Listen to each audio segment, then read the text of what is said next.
Hi, welcome to Guys Channel जहाँ पे आपको मिलते हैं honest reviews, insights and everything you need to know the best colleges in India। जब मैंने ILM यूनिवर्सिटी ज्वाइन किया था मुझे प्लेसमेंट के बारे में सिर्फ ब्रोशर वाली इन्फॉर्मेशन पता थी। Average package, highest package, 100% placement claim. But अब as a second year student in 4th semester reality थोड़ी सी डिफरेंट समझ में आती है। और ऑनेस्टली अगर आप ILM कंसिडर कर रहे हो तो ये वीडियो आपको काफ़ी सारी चीज़ें बताएगा जो एडमिशन लेने से पहले मुझे किसी ने क्लियरली नहीं बताई थी।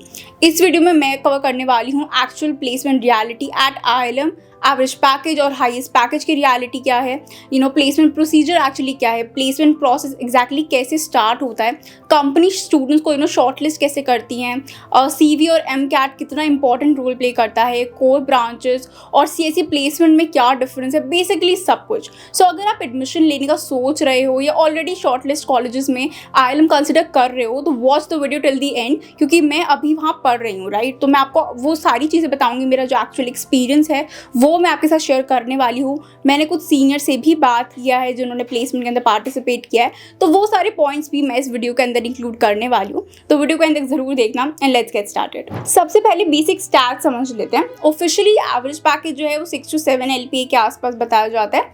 हाईएस्ट पैकेज 26 LPA गया है और जो प्लेसमेंट परसेंटाइल है वो भी काफ़ी हाई शो किया है इन्होंने कि 100% प्लेसमेंट हो जाता है। कंपनीज में TCS, Wipro, Infosys, Accenture, Deloitte, HCL, EY जैसी कंपनीज यहाँ पे रेगुलरली आती हैं। तो अगर सिर्फ ब्रोशर या वेबसाइट देखो तो प्लेसमेंट काफ़ी डिसेंट लगते हैं, स्पेशली कंपेयर टू काफ़ी सारे प्राइवेट कॉलेजेस। बट अब आती है एक्चुअल रियलिटी और ये काफ़ी इंपॉर्टेंट पार्ट है। सबसे पहली चीज़ देखो, प्लेसमेंट होती है बट इवनली डिस्ट्रीब्यूट नहीं होती है। मतलब ये नहीं है कि प्लेसमेंट नहीं होती, लगती है बट देखो सबको सेम लेवल का पैकेज जो या फिर रोल जो है वो नहीं मिलता। एग्जाम्पल के लिए एवरेज पैकेज जो है अगर 6 to 7 LPA है, इसका मतलब ये नहीं है कि मेजॉरिटी स्टूडेंट्स को एग्जैक्टली उतना ही पैकेज लगता है। कुछ स्टूडेंट्स यहाँ पे ऐसे हैं जिनको हायर पैकेजेस लगते हैं 10 to 12 LPA के या फिर उससे भी ज़्यादा, और जो काफ़ी सारे ऐसे स्टूडेंट्स भी हैं जिनको 4 to 5 LPA के रेंज में ही प्लेस्ड होते हैं। वो स्टूडेंट्स स्ट्रगल भी करते हैं। सो जो एवरेज पैकेज और मेजॉरिटी पैकेज है उसमें काफ़ी ज़्यादा डिफरेंस है। और ऑनेस्टली अगर मैं हाईएस्ट पैकेज की भी अगर मैं बात करूँ जो कि 26 LPA गया है, तो वो यूजुअली रेयर केसेस में ही जाता है। मोस्टली CSE या फिर IT स्टूडेंट्स के थ्रू ये पैकेज आता है। और जनरली देखो उन स्टूडेंट्स ने काफ़ी एफर्ट भी डाला होता है, coding, project, internship, competitive preparation, ये सब चीज़ें उन्होंने करी होती है। तो अगर आप सिर्फ ये सोच के कॉलेज ज्वाइन करते हो कि ऑटोमेटिकली हाई पैकेज लग जाएगा, तो वैसा तो बिल्कुल भी नहीं होने वाला। रियलिस्टिकली जो हाई पैकेजेस होते हैं वो 20 LPA के रेंज में होते हैं। 26 LPA जो है वो रेयर केस में होगा। अगर आप अच्छी प्रिपरेशन करते हो तो डेफिनेटली लग सकता है, मैं ये नहीं बोल रही। बट हाँ, ये सोचना कि हर किसी का 26 LPA का पैकेज लग रहा है ये गलत है। हर किसी को इतने हाई पैकेजेस नहीं मिलते हैं। रियलिस्टिकली एवरेज पैकेज अगर आप अच्छा खासा एफर्ट डालते हो तो 12 to 15 LPA के आसपास जो है एवरेज पैकेज लग सकता है आपका। अब ब्रांच वाइज रियलिटी की बात करते हैं। तो अगर आप CSE या फिर IT ब्रांच में हो, प्लेसमेंट देखो आपको डेफिनेटली बेटर मिलेंगे बिकॉज मोस्ट जो कंपनीज हैं टेक हायरिंग के लिए आती हैं। कोडिंग कल्चर भी इम्प्रूव हो रहा है और अपॉर्चुनिटीज़ भी जो है वो ज़्यादा अच्छी मिल रही हैं। बट अगर आप मैकेनिकल, सिविल या ट्रिपल जैसे कोर ब्रांचेस में हो तो थोड़ी सी रियलिटी डिफरेंट होगी। कोर कंपनीज कंपेरेटिवली कम आती हैं और काफ़ी स्टूडेंट इवेंचुअली IT प्लेसमेंट के लिए ही प्रिपेयर करते हैं। सो अगर आप कोर ब्रांच चूज़ कर रहे हो तो ये रियलिटी आपको पहले से क्लियर होनी चाहिए कि कोर ब्रांचेस की कंपनीज जो हैं वो काफ़ी कम आती हैं। अब प्लेसमेंट प्रोसेस को भी काफ़ी एक अच्छे से समझ लेते हैं बिकॉज बहुत स्टूडेंट्स को लगता है कि कंपनीज आती हैं और डायरेक्टली इंटरव्यू हो जाता है। बट देखो एक्चुअल प्रोसेस जो है वो काफ़ी डिफरेंट और स्ट्रक्चर्ड होती है। यूजुअली प्लेसमेंट प्रोसेस प्रोबेबली आपका 6 सेमेस्टर से स्टार्ट हो जाता है। सबसे पहले कॉलेज की तरफ से आपको मेल आता है रिगार्डिंग अ पर्टिकुलर कंपनी। उस मेल के अंदर कंपनी का नाम होता है, रोल होता है, एलिजिबिलिटी क्राइटेरिया होता है, जो भी स्किल्स रिक्वायर्ड हैं वो सब होता है। और CGPA क्राइटेरिया भी काफ़ी इंपॉर्टेंट होता है। देखो अगर कंपनी का एक स्पेसिफिक CGPA क्राइटेरिया है लाइक 8 CGPA, 7.5 CGPA, तो वो जो मेल है वो उन्हीं स्टूडेंट्स को जाता है जो उस क्राइटेरिया को फुलफिल कर रहे हैं। मतलब अगर कंपनी पहले से ही कॉलेज को बता रही है कि मेरे को ऐसे स्टूडेंट चाहिए जिनका 6 CGPA हो, तो कॉलेज सिर्फ उन्हीं स्टूडेंट्स को वो मेल भेजता है प्लेसमेंट के रिगार्डिंग जिनका 8 CGPA से ऊपर है उस कंपनी के लिए। बट हाँ, अगर कंपनी ने कोई भी ऐसा क्राइटेरिया नहीं रखा है तो उस कंपनी के जो प्लेसमेंट है उसके लिए सबको ही मेल जाता है। उस मेल के थ्रू देखो स्टूडेंट्स जो है अपना CV को सबमिट करते हैं। और ऑनेस्टली देखो यहाँ पे बहुत सारे स्टूडेंट ना पहली बार रियलाइज करते हैं कि CV कितना इंपॉर्टेंट होता है। अगर आपके CV में रेलेवेंट स्किल्स, प्रोजेक्ट, इंटर्नशिप या कंपनी के अकॉर्डिंग जो स्किल्स ज़रूरत ज़रूरत है वो नहीं है तो आपका CV शॉर्टलिस्ट ही नहीं होता है। कॉलेज जो है आपकी CV को पहले देखता है, पहले आप जो CV भेजोगे वो कॉलेज के पास जाएगा।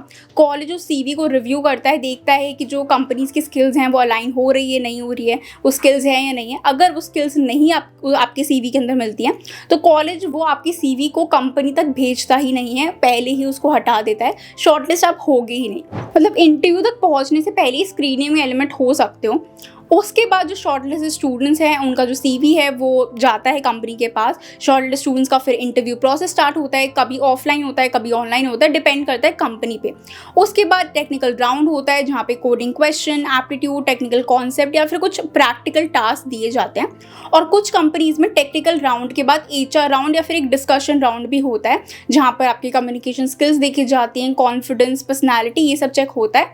और वहीं पे जो भी पैकेज है, वर्किंग कंडीशंस है, वो सब चीज़ें भी अगर आप क्लियर कर जाते हो तो ये सब चीज़ें भी डिस्कस की जाती हैं। अब ये तो हो गई प्लेसमेंट का प्रोसीजर। कॉलेज इसमें कैसे हेल्प करता है? देखो, कॉलेज के साइड से भी प्लेसमेंट प्रिपरेशन के लिए एफर्ट्स होते हैं, लाइक मॉक इंटरव्यूज कंडक्ट करवाए जाते हैं, टेक्निकल ट्रेनिंग होती है और जो सॉफ्ट स्किल ट्रेनिंग होती है वो भी प्रोवाइड करी जाती है। स्पेशली कम्युनिकेशन और इंटरव्यू कॉन्फिडेंस पे काफ़ी ज़्यादा फोकस दिया जाता है, बिकॉज बहुत सारे स्टूडेंट्स टेक्निकली तो डिसेंट होते हैं, टेक्निकल स्किल्स पे फोकस कर लेते हैं, बट इंटरव्यूज़ में अपने थॉट्स को अच्छे से एक्सप्रेस नहीं कर पाते। एक और इम्पॉर्टेंट थिंग जो काफ़ी स्टूडेंट इनिशियली इग्नोर कर देते हैं, MCAT। बहुत कंपनीज MCAT के स्कोर को काफ़ी सीरियसली कंसिडर करती हैं। कॉलेज में MCAT का एक एग्जाम करवाया जाता है, एक होता है सेकेंड ईयर में, एक होता है आपका थर्ड ईयर में। वो MCAT का स्कोर बहुत ज़्यादा वैल्यू रखता है। काफ़ी सारी कंपनीज ऐसी आती हैं जो बोलती है कि हमें उन्हीं स्टूडेंट्स का CV दो जिनका जो MCAT का स्कोर है वो 400 या 400 से अबव हो। तो अगर आपका MCAT का स्कोर नहीं अच्छा है तो आप वहीं पे ही शॉर्टलिस्ट होगे ही नहीं।